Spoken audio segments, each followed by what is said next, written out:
हमारा नाम भैया, हम मरीज के संग गए थे। हमारा नाम संजना है, कुलदीप नीलू का बच्चा है।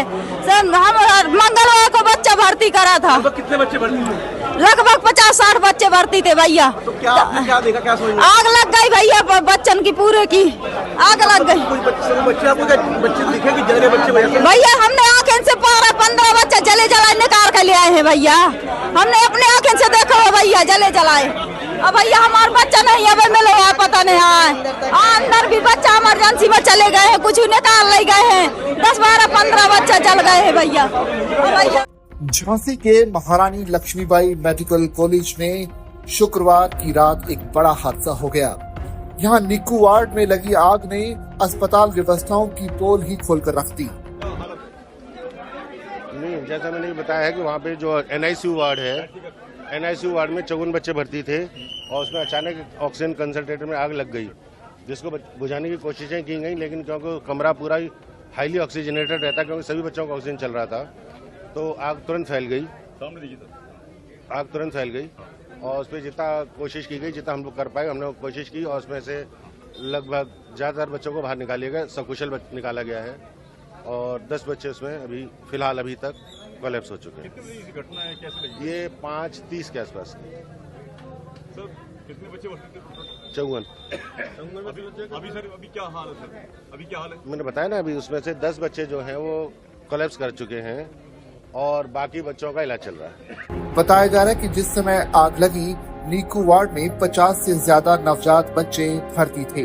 आग लगते ही वार्ड की बिजली पूरी तरह से चली गई और चारों ओर धुआं ही धुआं फैल गया।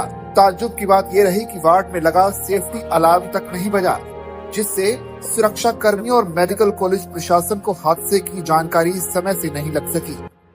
मैं जो वहाँ पे मौके पे जो स्टाफ उपस्थित था मेडिकल कॉलेज के NICU में जो स्टाफ उपस्थित था, उसके द्वारा जो प्रथम दृष्टया तथ्य आए हैं, उसमें लगभग 10:30 से 10:45 के बीच में जो NICU है उसमें 2 चरण में NICU, एक बाहर की यूनिट और एक अंदर की यूनिट।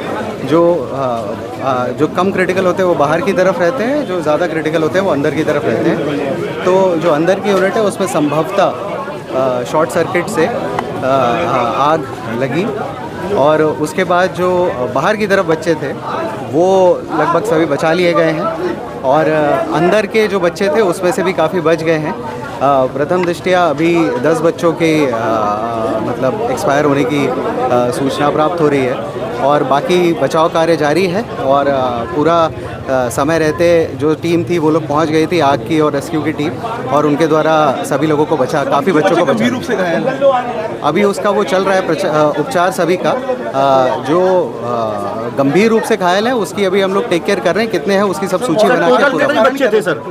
आग लगने के प्रथम दृष्टया कारण जो वहाँ पे स्टाफ ऑन ड्यूटी था उसके द्वारा यही बताया गया कि शॉर्ट सर्किट स्पार्क हुई अंदर वाली यूनिट में प्रथम दृष्टया। इसके लिए एक जांच कमेटी कमिश्नर सर और DIG सर के। जब आग की लपटें और धुआं देखकर गर्भवती महिलाओं के परिजन बच्चों को गोद में लेकर भागने लगे, तब अफरा तफरी फैली और आनन फानन में फायर ब्रिगेड को सूचना दी गई। एक के बाद एक करके 6 दमकल गाड़ियां मौके पर पहुंची और आग पर काबू पाया। उधर प्रशासन और पुलिस के आला अधिकारी भी मौके पर पहुंच गए। सेना भी दमकल वाहन के साथ मौके पर पहुंची और वार्ड की खिड़की की कांच तोड़कर 37 बच्चों को सुरक्षित बाहर निकाला, लेकिन 10 बच्चों ने दम तोड़ दिया। यदि समय रहते अलार्म बज जाता तो हादसा बड़े होने से पहले ही रोका जा सकता था। उधर मामले की गंभीरता को देखते हुए मुख्यमंत्री योगी आदित्यनाथ के निर्देश पर ब्रजेश पाठक और प्रमुख सचिव स्वास्थ्य झांसी के लिए रवाना हो गए हैं।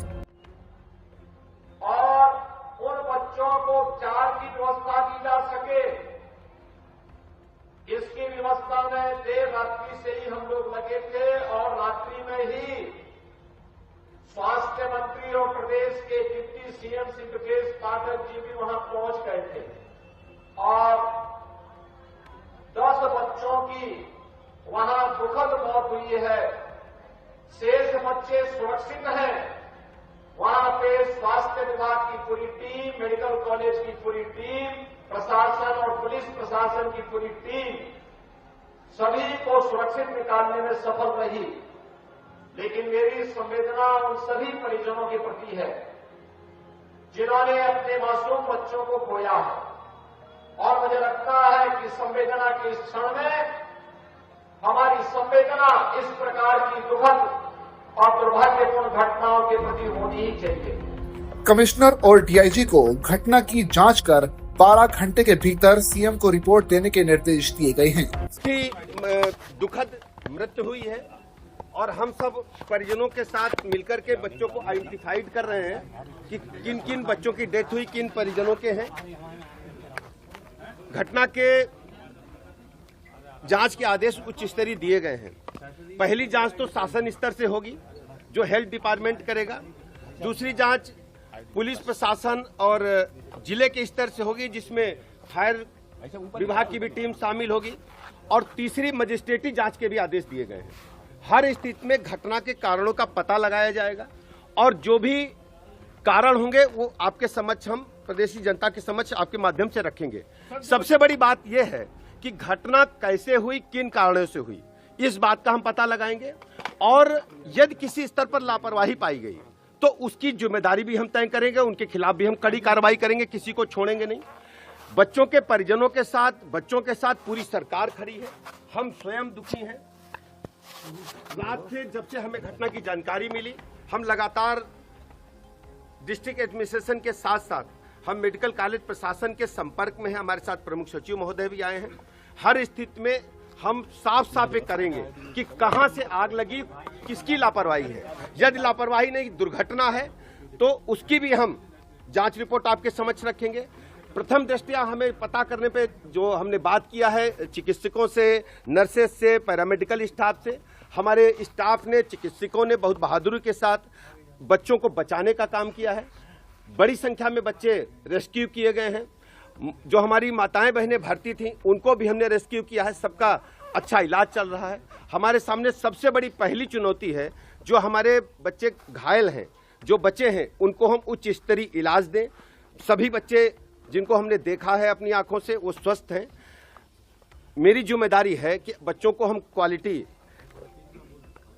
मेडिकल हेल्थ उनको हम प्रदान करें और हर स्थिति से निपटने के लिए यहाँ पर हमने मेडिकल कॉलेज प्रशासन को कहा है, डिस्ट्रिक्ट एडमिनिस्ट्रेशन को कहा है।